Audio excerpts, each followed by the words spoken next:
জানতেন আমিনুলের অপারেশনের আগে যা যা ঘটেছিল সেটা সম্পূর্ণ একটা নাটক, এবং এই নাটকটা করা হয়েছিল হসপিটালের পক্ষ থেকে?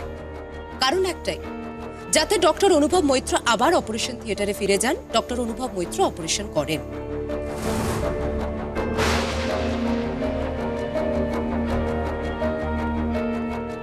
আচ্ছা, আমার এখানে একটা প্রশ্ন আছে, আপনারাই বলুন, আমিনুলের বাবা মাকে এই সবকিছু জেনে কনসেন্ট ফর্মে সইটা করেছিলেন?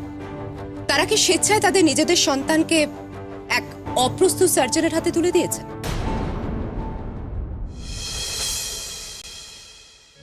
ডক্টর মৈত্রকে নতুন করে ওটিতে ফিরিয়ে আনার পরিকল্পনা ছিল ডক্টর অনুভব মৈত্রের স্ত্রী আনন্দীর।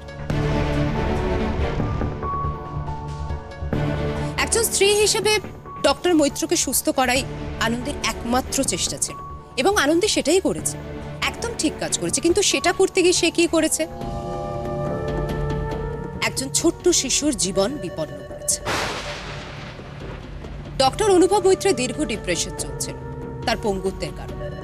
তাই ডক্টর অনুভব মৈত্রের স্ত্রী আনন্দী মৈত্র ভেবেছিলেন একমাত্র এটাই হয়তো ঠিক হবে, যে কোনো ভাবে, যে কোনো উপায়ে ডক্টর অনুভব মৈত্রকে অপারেশন থিয়েটারে নিয়ে আসা। তাহলেই হয়তো পুনরায় আবার সে নর্মাল লাইফে ফিরে যেতে পারবে।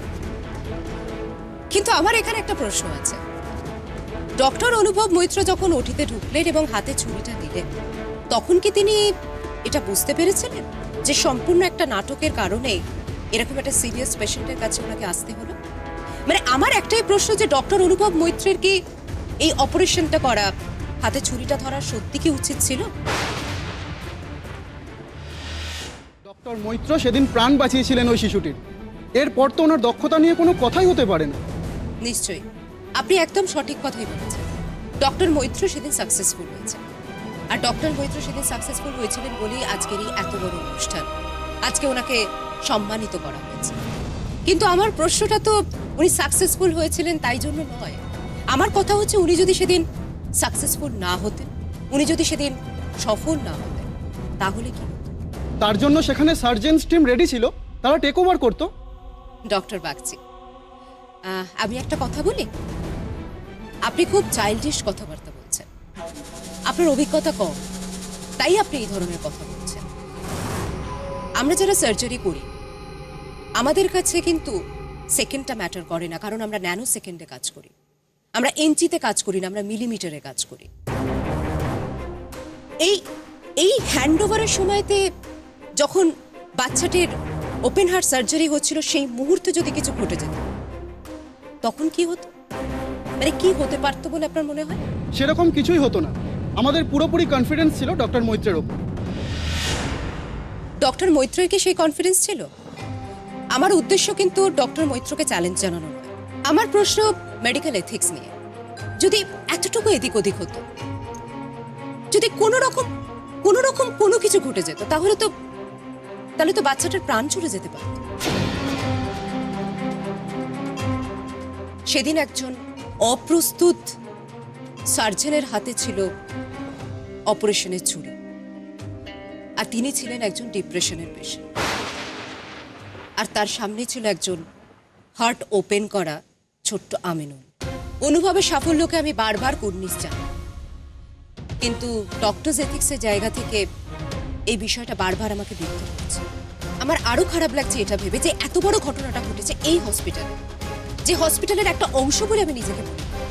আমার মনে বারবার একটাই প্রশ্ন জাগছে, পেশেন্ট পার্টি সেদিন কতটা জানতেন ডক্টর মৈত্রর কন্ডিশন সম্পর্কে, আর ডক্টর মৈত্র কতটা জানতেন পেশেন্টের কন্ডিশন সম্পর্কে? আমি জানি আমিনুল ডক্টর মৈত্রের পেশেন্ট ছিল, কিন্তু অপারেশনের আগে আমিনুলকে ডক্টর মৈত্র কতবার দেখেছে? অপারেশনের আগে অতগুলো রিপোর্ট ওইটুকু সময়ের মধ্যে ডক্টর মৈত্র কি পড়ে উঠতে পেরেছিলেন? তবুও তার হাতে ওটিতে ছিল স্ক্যান, আর সামনে ছিল ছোট্ট একটা শিশু। আমি জানি অনুভব সেরা ডক্টরদের মধ্যে একজন, আমি সেটা নিয়ে কোনো কথা বলছি না, কিন্তু অনুভব যদি সত্যি আগের মতো মানসিক সুস্থিরতায় থাকতো, তাহলে কি সত্যি অনুভব অ্যালাউ করতো এইভাবে কোনো ডক্টরকে ওটিতে যাওয়া?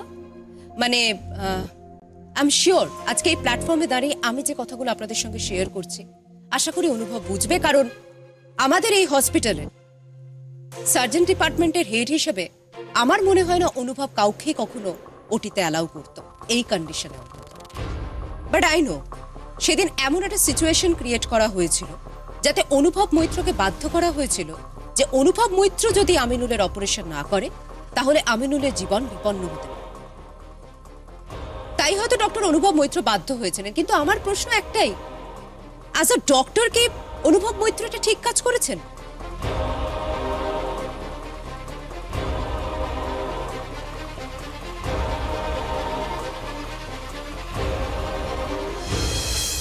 আমি আপনাদের কাছে আর বেশি সময় নেব না। ডক্টর অনুভব মৈত্র আবার মানুষের সেবার কাজে ফিরে আসতে চাইছেন, আবার নিজের পেশায় ফিরে আসতে চাইছেন। Very good.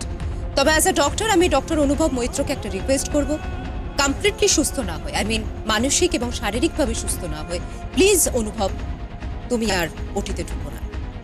আর আমি হসপিটাল অথরিটিকে এটাই রিকোয়েস্ট করব, আমাদের অপারেশন থিয়েটারটা পেশেন্টদের সুস্থ হওয়ার জন্য ব্যবহার করা হোক, ডক্টরদের সুস্থ হওয়ার জন্য নয়। একবার ভাগ্যক্রমে একজন সুস্থ হলেও বারবার সেটা হয় না। পেশেন্টের জীবন নিয়ে ছেলেখেলা করা কিন্তু অনৈতিক। পেশেন্ট পার্টি আমাদের হাতে পেশেন্টকে তুলে দেয় তাকে সুস্থ করার জন্য। তারা কিন্তু আমাদের কাছে গিনিপিগ নয়। আমরা যদি তাদেরকে গিনিপিগ ভাবি সেটা লজ্জার, সেটা দুঃখের, সেটা আমাদের পেশার পক্ষে লজ্জার। আমি এই হসপিটালকে আমার নিজের ঘরবাড়ি বলে মনে করি এবং হসপিটালের সঙ্গে যুক্ত সমস্ত সদস্যকে আমি আমার ফ্যামিলি মেম্বার বলে মনে করি। তাই আজ আমি আমার সমস্ত ফ্যামিলি মেম্বারের কাছে আমার ভয়, আমার আশঙ্কার কথা শেয়ার করব। আমি অবশ্যই চাই, আমি মন থেকে চাই ডক্টর অনুভব মৈত্র দ্রুত সুস্থ হোক, নিজের পায়ে হেঁটে ডক্টর অনুভব মৈত্র ওটিতে ঢুকুক এবং পেশেন্টের সমস্ত ডিটেল জেনে তবেই আসুক। আর আনন্দী, তুমি কিন্তু ভেবো না আমি তোমাকে দোষারোপ করব। একজন ডক্টরের কাছে একজন পেশেন্টের লাইফ কতটা মূল্যবান সেটা তোমার পক্ষে জানা সম্ভব নয়। একটা স্ক্যালপেলের নিচে যখন একটা নিথর শরীর শুয়ে থাকে, সেটার জন্য আমাদের কতটা দায়বদ্ধতা থাকে সেটা তোমার পক্ষে জানা সম্ভব নয়। আমি আশা রাখবো এই অপরিণামদর্শী ছেলেখেলা তুমি আগামী দিনে আর কখনো করবে না, যাতে অনুভবের সুনামে দাগ লাগে। আমি বুঝি একজন স্ত্রী হিসেবে অনুভবকে সুস্থ করে তুমি তার মন জেতার চেষ্টা করেছো।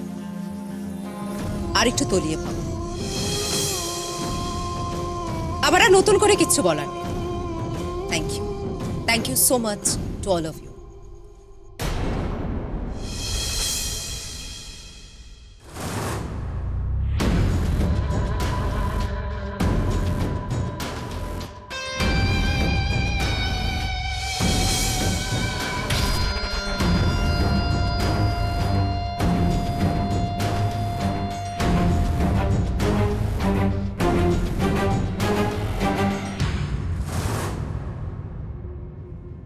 আপনি কি জানতেন যে ডক্টর মৈত্র মানসিকভাবে সুস্থ নয়? দেখুন, অত কিছু জানতাম না। আমি শুধু জানতাম আমার ছেলেকে যে অপারেশন করবে সেই ডাক্তার হাসপাতালে এসে পৌঁছাতে পারে।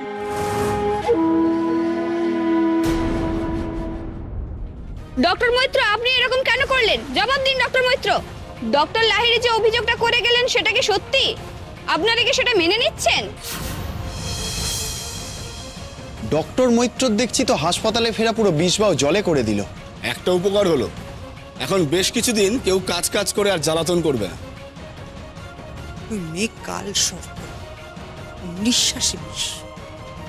যখনই দেখেছি বুঝেছি একটা কিছু ও ঘটাবে।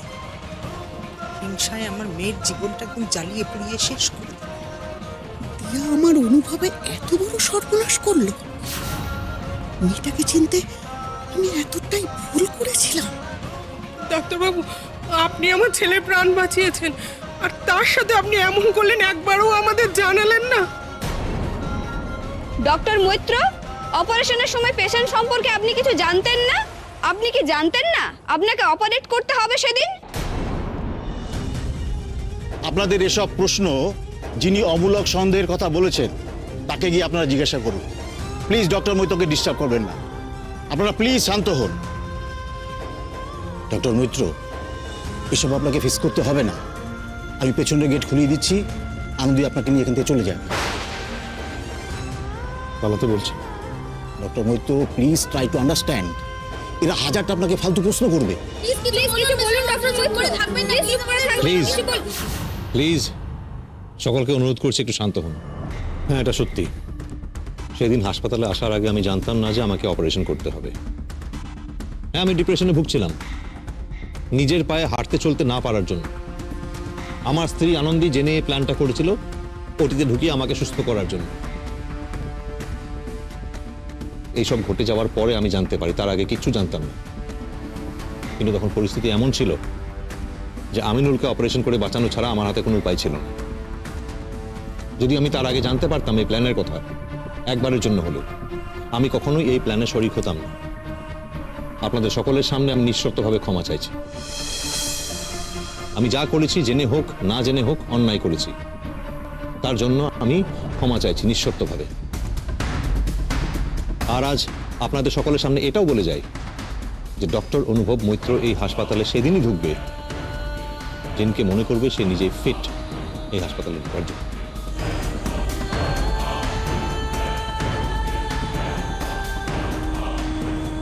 আশা করি এবারে আপনারা আপনাদের প্রশ্নের উত্তর পেয়ে গেছেন।